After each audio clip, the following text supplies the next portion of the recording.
Picture this. February 2024, a video call flickers to life.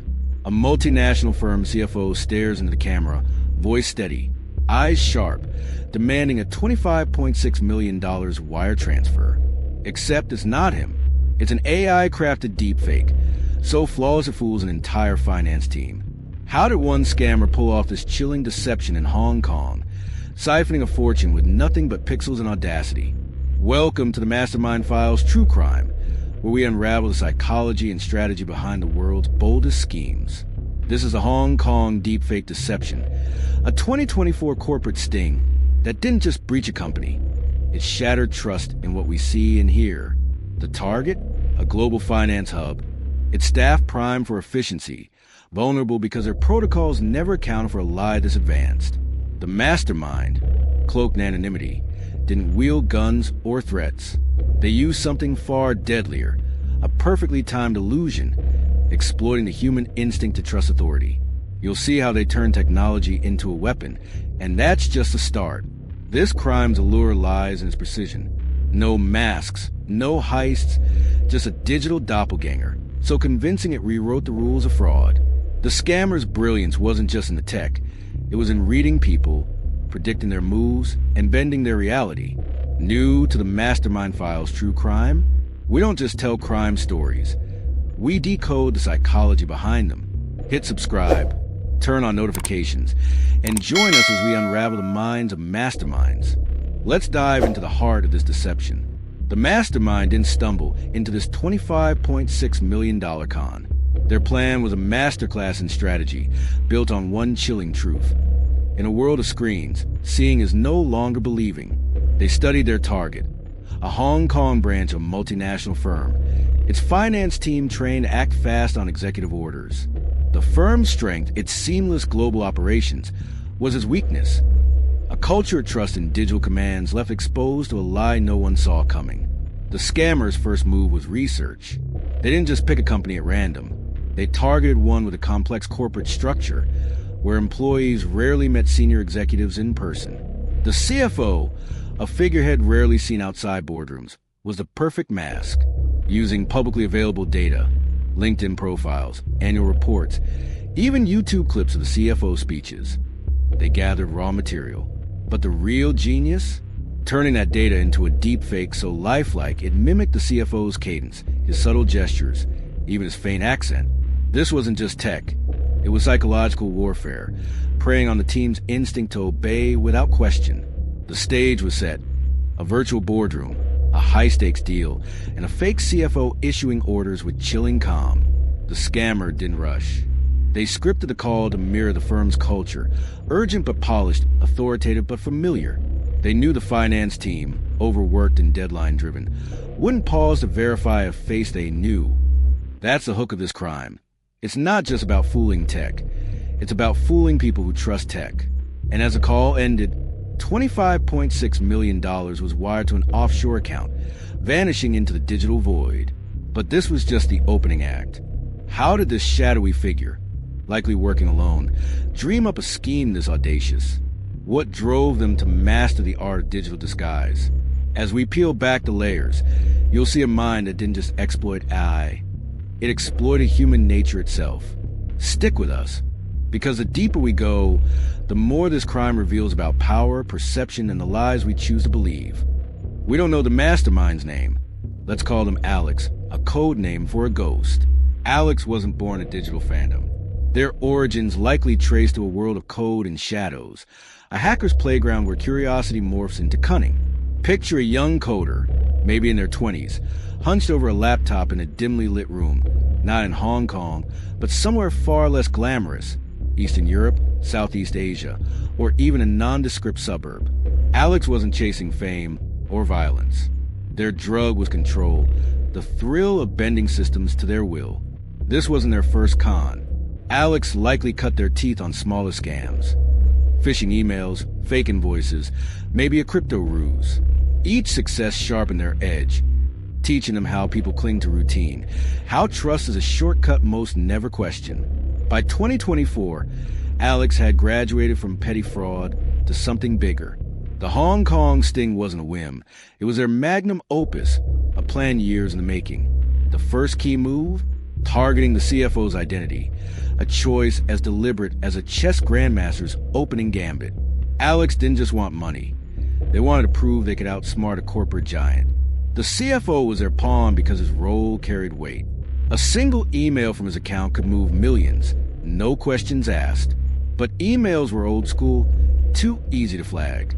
Alex needed something bolder, a face-to-face illusion delivered through the one medium no one doubted, a video call. This was their power grab, the moment they stepped from the shadows to rewrite reality. To pull it off, Alex became a student of the CFO. They scoured the internet for his digital footprint. Every keynote speech, every earnings call, every stray interview.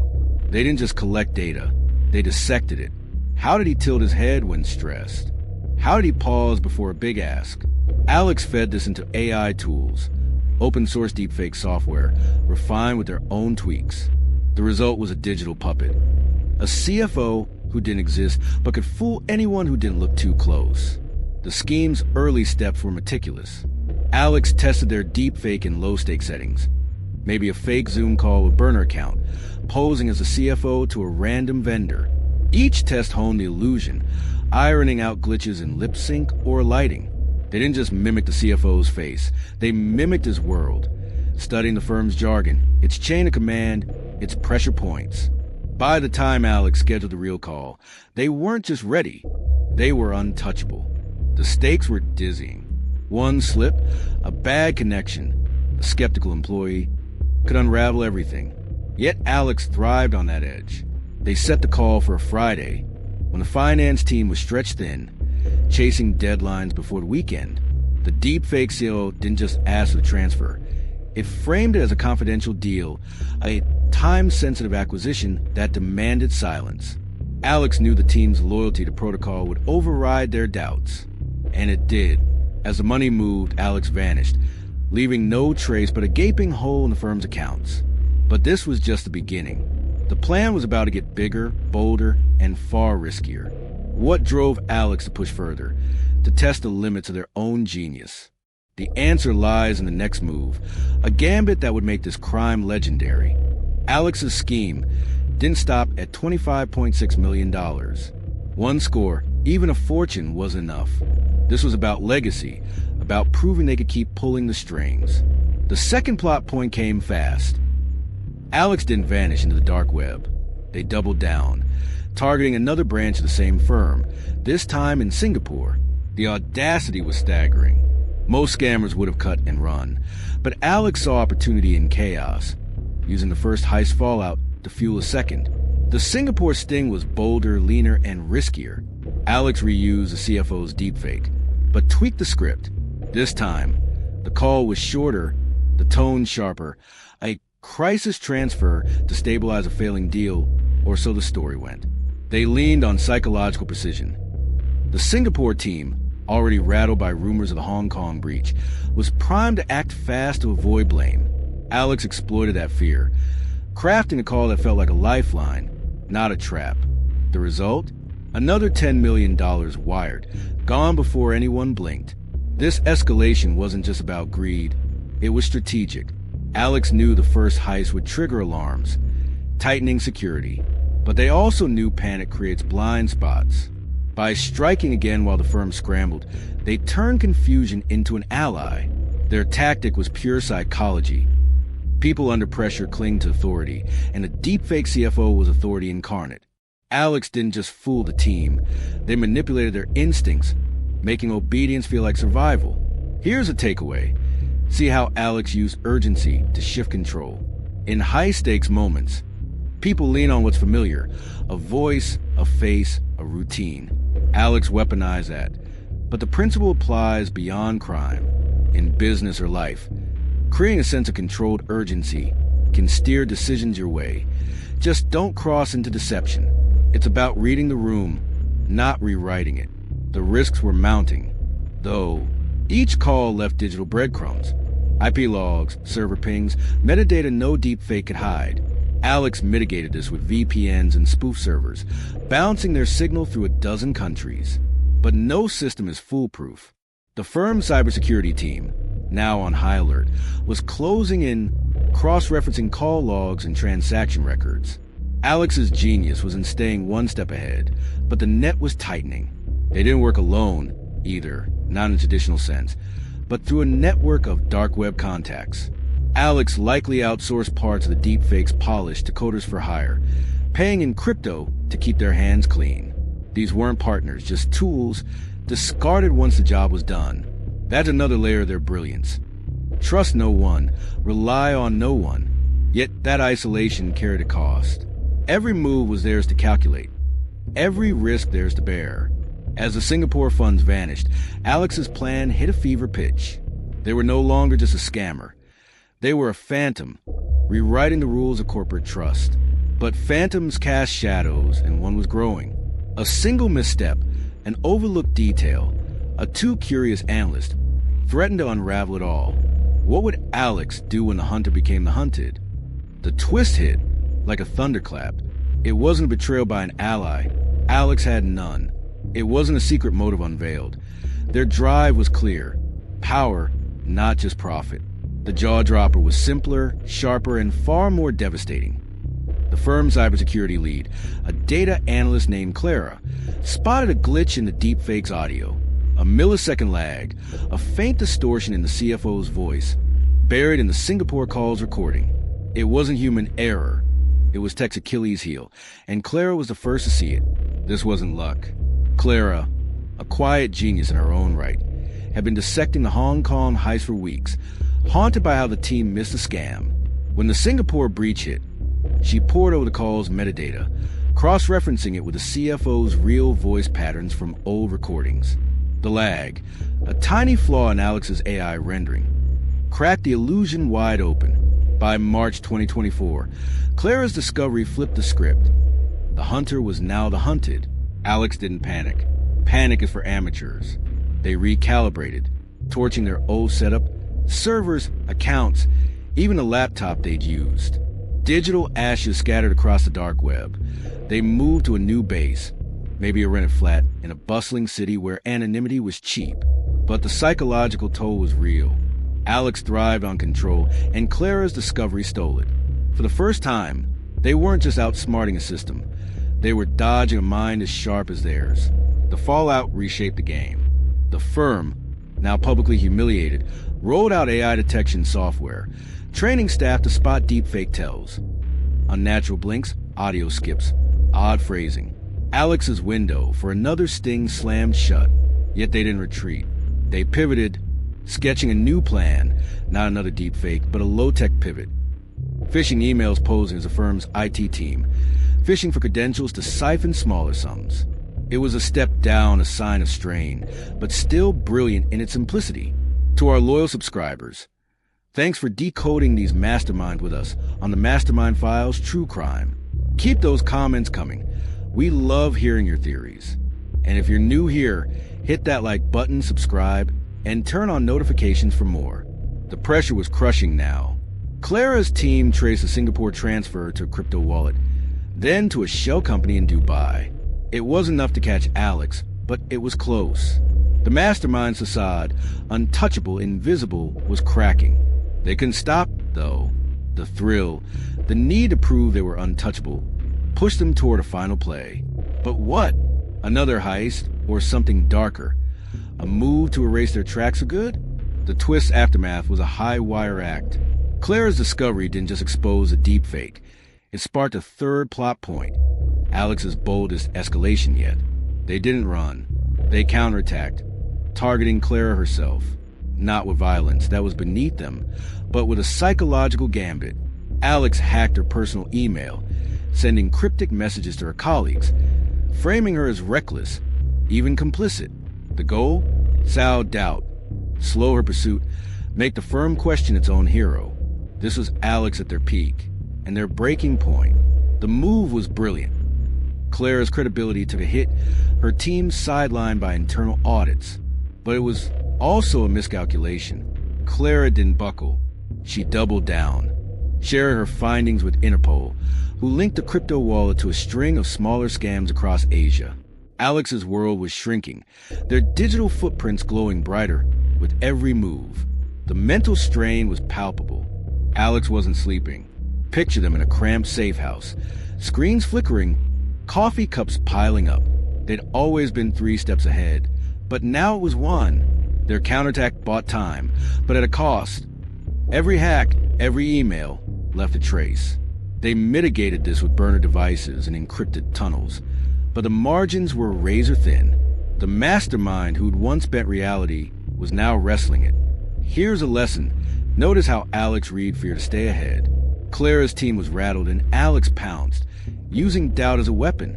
In life, reading emotional cues, fear, trust, hesitation, can sharpen your edge in negotiations or conflicts. It's not about manipulation. It's about seeing what others miss. Alex's mistake was overreaching, letting desperation cloud their precision. The drama peaked as Interpol closed in.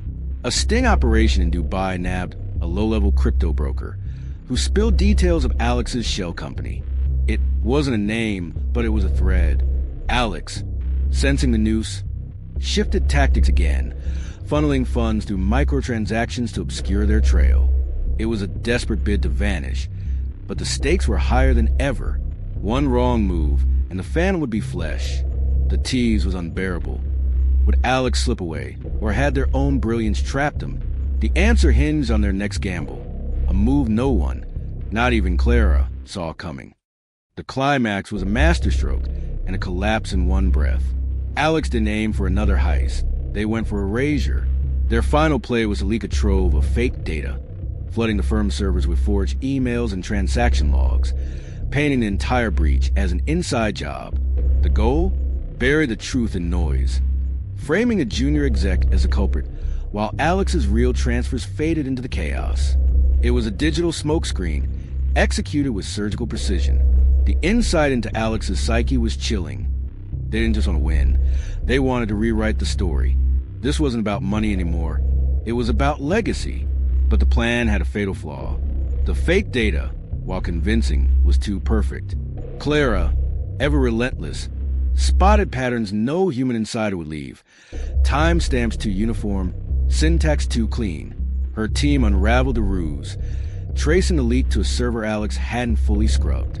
The scheme didn't triumph, but it didn't fully crumble either. Alex vanished, their funds scattered across untraceable wallets. Interpol hit dead ends. The firm absorbed the loss, and the junior exec was cleared. But the mastermind's shadow lingered. They'd lost a war, but won battles no one thought possible. Here's a takeaway. See how Alex bent truth to sway others. Their data leak was a lie so bold it nearly rewrote reality. In business or life, persuasion hinges on framing. Shape the story and you shape the outcome. Alex's error was arrogance, assuming no one could see through their mirage. Study their craft, not their hubris. The end left a question. What drives someone to risk everything? Not for wealth, but for the thrill of control? Was Alex a genius or a ghost chasing their own myth? Share your thoughts below. What would you have done in their shoes? The Hong Kong deepfake deception didn't just steal $35.6 million. It rewrote the rules of trust. Alex, the phantom behind it, remains a cipher. No arrests, no face, just a trail of code and chaos. The firm recovered, implementing AI filters and stricter protocols, but the scar runs deep. If a screen can lie what's real, this crime's legacy is its warning. In a world of digital masks, blind trust is a liability. Alex's rise and fall reshaped how we see power. They didn't need a gun or a gang, just a laptop and a mind that saw systems as puzzles. Their brilliance was in exploiting human nature, our need to believe what we see, to obey what feels familiar. Yet their fall came from the same source. Underestimating another mind, Clara's, who saw what others missed. The irony is poetic. Alex mastered deception, but forgot no one's untouchable. The crime's resolution is simple. No one was caught, but the firm survived, and Clara emerged as a quiet legend. Yet the enigma lingers. Is Alex out there, plotting their next move, or did they vanish for good? The psychological impact outweighs the dollars lost. This wasn't just a heist. It was a mirror showing how fragile our systems and our trust really are. If you've enjoyed decoding the strategy behind this criminal mind, subscribe to the Mastermind Files True Crime. We don't just tell crime stories, we decode the psychology behind them. Hit the like button, subscribe, turn on notifications, and share your thoughts in the comments. Join us Sundays, Tuesdays, and Thursdays at 7 p.m. Eastern Standard Time for more deep dives into the minds of masterminds.